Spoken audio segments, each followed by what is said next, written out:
Hey guys, um, ah, it is so warm at the moment. It is absolutely scorching.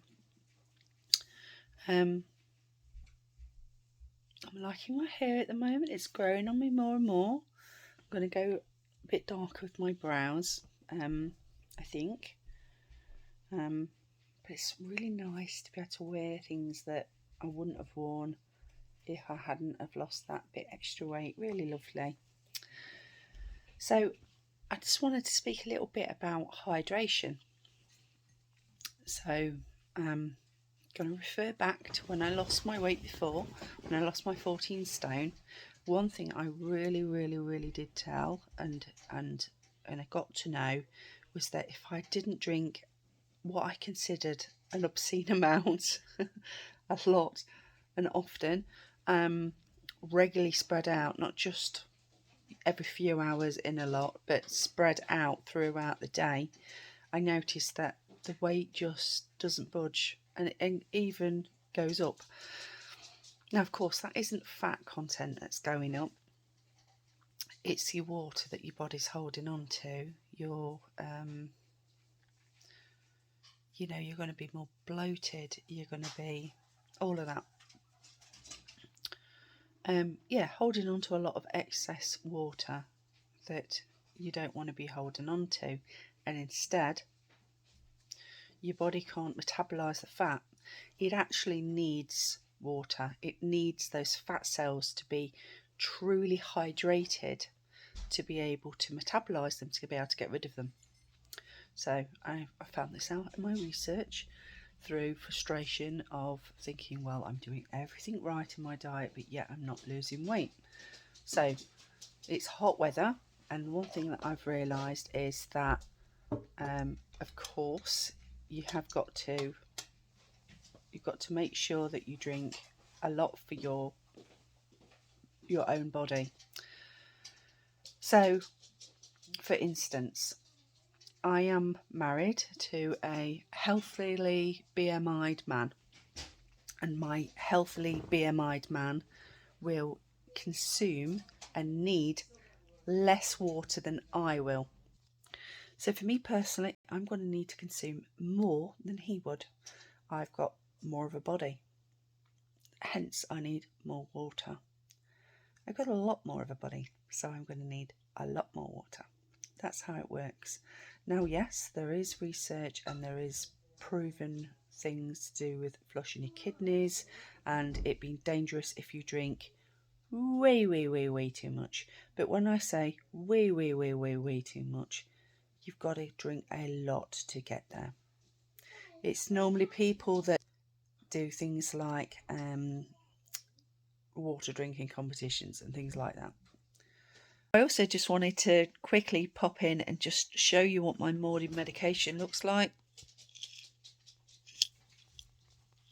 I'm going to turn you around so you can see properly. I like these little pill tins. They help take the tablets and they help him to be able to organise them. They're really sweet, aren't they? I'll have my medication with a cup of tea, giving it time in between to make sure I'm not allowed to drink for 30 minutes after at my meal. It's really important not to flush it through too quickly. So yeah, I find that if I have my tablets with anything but a nice hot, warm cup of decaffeinated tea, it's such a game. I'm led to worry about it, and it takes such a long time to get through, and it kind of gets stuck and cause all sorts of problems. But as a fluke, I found out that if my beverage of swallowing the medication is a cup of tea, my caffeine-free tea, which I am allowed, it's a dream. It's a doddle. So I'm so pleased I found out this soon. It's 2 ounces of oats milk and 1 ounce of porridge, giving me my 3 ounces of breakfast. It is roughly about 4 tablespoons of food. I'm trying to really clump it together, really, to give you an idea of what it takes.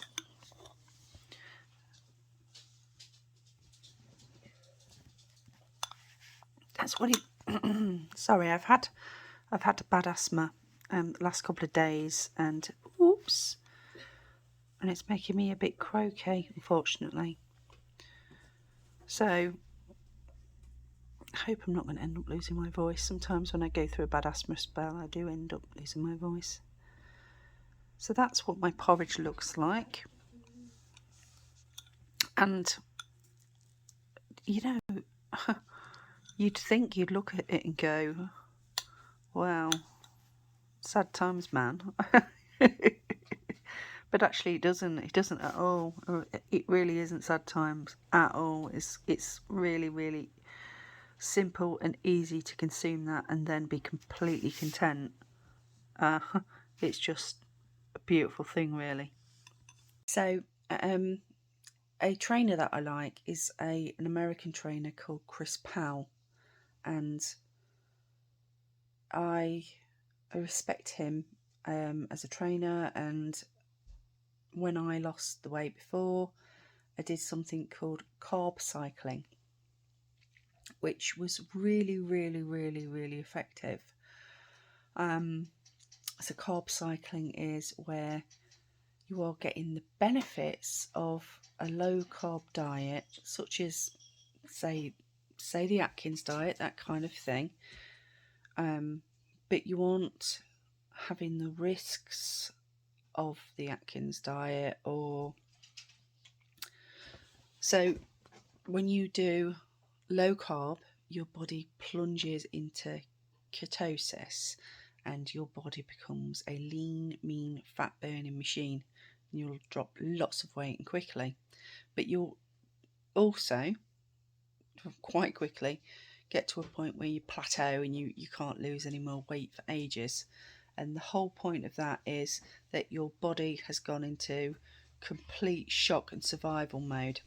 So the whole point of carb cycling is that you're able to get that ketosis, you're able to burn off lots of stuff and fast. But then when your body is just about to go, oh no, this is terrible, you give it carbs. So you'll give it some healthy whole grains and carbs. That will completely shock it, and then you'll continue to lose lots of weight, build your body back up, lots of weight, shock your body into letting go over and over again. And then it learns the pattern of your carb cycling and you change the pattern. So that's the whole method of it, really. And it works. But the thing that you can do all of that and not drink enough water and you'll see no benefits, really. So the one thing Chris Powell, the trainer, says that for somebody of my kind of size, and actually quite a bit under my kind of size, you need to be drinking at least a gallon a day. So yeah, I have my tool of a gastric bypass, yes, and I have to consider my dietary requirements of that gastric bypass above everything else. But I'm also thoughtful of my knowledge that I've gained through past weight loss and the expertise of people like Chris Powell. So giving credit to him for this. I, on a separate side note, would also like to say that I went out for a meal yesterday with my family, and it was a big deal for me because I'm always really fearful of being the fat woman ordering food. But somehow, because now I know I'm not going to be consuming all of that food, it felt safer. So I went out to what actually was a pub garden, and as a family we ordered all sorts of things. I spent honestly over an hour looking on the menu on the phone, trying to decide what the safest and best things were going to be for me. And I ended up ordering some random food so that it could be split among the table, and I could have bits of their food, they could have that, and they could have mine, and so on. It worked out better that way. So I had food come to my table. As it happened, my dinner that I ordered, what was put in front of me, was cod chips and mushy peas. All I was consuming for me from that plate was the mushy peas. I was having a little bit of my son's beans. I had, I can't even remember, but just what did I have? It was all that sort of stuff anyway, and in small amounts. You know, I'm new. If I got a newly gastric bypass, I'm still only on the pureedy mushy stuff. Oh, I had an egg which I chewed up to death. Yeah, I think that was about it. Anyway, when my food came, somebody that is in a confidential group in real life with me had the knowledge that I'd had surgery, was sat on the table next to me, and this person, I heard them loud and clearly say to their friends, "Ooh, she's just had surgery. How is she doing that? How is she getting away with that?" In a really judgy way, as if I was just going to sit there and eat the whole cod and chips and, I don't know, somebody's dog that was walking past and a couple of stray children covered in sauce probably and deep fat fried. And it was just so judgmental. She does not and did not and knows absolutely fully well that she should not have been saying that about me. And I just think, I am an open book. So if she wanted to come over to my table and say, "Oh, darling, are you managing to do this then?" I would have happily have said, "Oh, do you know, it took me an hour on this menu to find a few things that I could eat. I was really hoping that there was just going to be a side dish of mashed potato or mashed carrot or something like that I was going to be able to just sit and eat, or a bowl of mushy peas or something. And I could have had that, and that was it, and it would have been easy and cheaper, and yeah. But no, they decided to talk behind my back and share it with people that I've chosen not to share it with. Now, this particular person does not know about my channel and does not know that I do this, but I'm careful not to tell you my real name, and I'm careful not to be anybody but Gastric Super Shrinker UK. And that's because I want to be able to be brutally honest without worrying about who I am or what I do or any of that. And there are plenty of people in my real world that do know who I am, what I do, and they know about my channel and everything else. But this particular person does not know that and knows that they should not have told other people. But I just think there are lots of people that like to keep their surgery a secret, and they'll only tell a couple of really trusted people. And it's just a low blow to be gossiped about, isn't it? It's a low blow.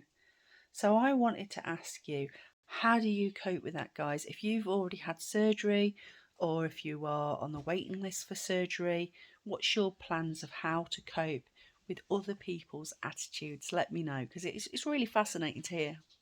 So here's a little review of the chocolate protein pudding. 20 grams of protein per pot.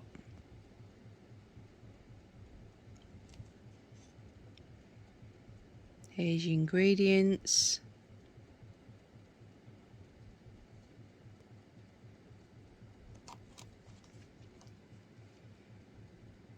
and they are from Aldi. Now, let me tell you that I've had the caramel ones, the vanilla ones, and this one is the chocolate one. Now, as you can see, it's not a full portion. I want to show you. It's thick, and it honestly doesn't taste at all of chocolate. Don't bother.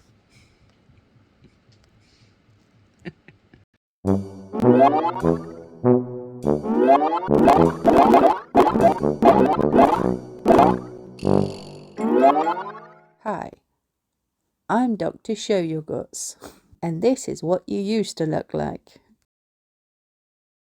The old stomach is still there. We take nothing out. The blue marks where the cuts are made that form the pouch. It's very small, the size of an egg. The old stomach has no way in and only a way out. We don't take anything away.